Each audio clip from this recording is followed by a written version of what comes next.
And tonight, hundreds across the metro, because of that, are seeking shelter from the cold. And when it gets this cold, shelters fill up quickly, leaving some people with no place to go.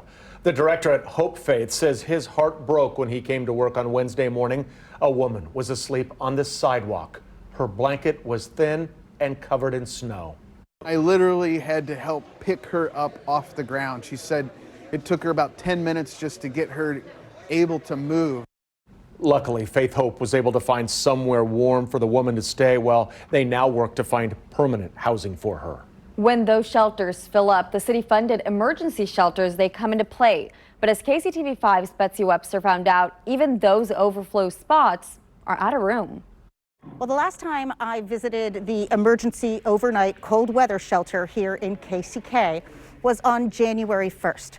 It was frigid that night, below zero, and they had 21 people seeking shelter.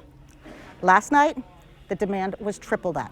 They just put their air mattress in here. The rows of tiny tents came to the vacant convention center late last year, a setup with a focus on privacy. You know, they don't feel like they're head to toe with people.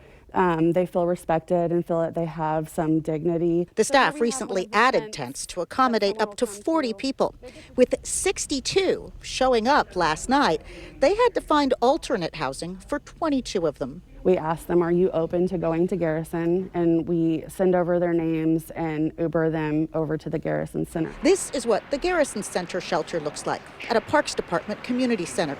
The collection of cots has a more sterile vibe, but this space has to go back to being a basketball court in the morning. We can clean the cots, break them down, and this once again goes back to its intended use as a community center when we get to 8:30, 9 o'clock in the morning. This shelter is open when it's below 20 overnight and only if all the other shelters are full.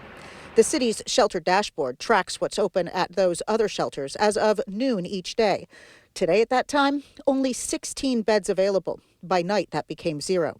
And for women, families, and domestic violence survivors, that number was zero before that.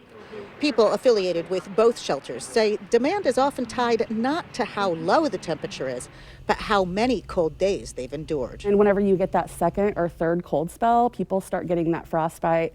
People start really feeling it in their bones, and they say, okay, now I probably need to get inside for my health. Especially now when we're in a long streak of cold weather, it's just unbearable, and we don't want anybody out on the street. The KCK shelter has hit the temperature threshold 19 nights so far this season. In total, they have housed 160 people. Now, some of them are repeat visitors, but more than a third of them stayed only one night. And the organizers here credit that to their intense focus on trying to find people longer-term solutions. In Kansas City, Kansas, Betsy Webster, KCTV5 News.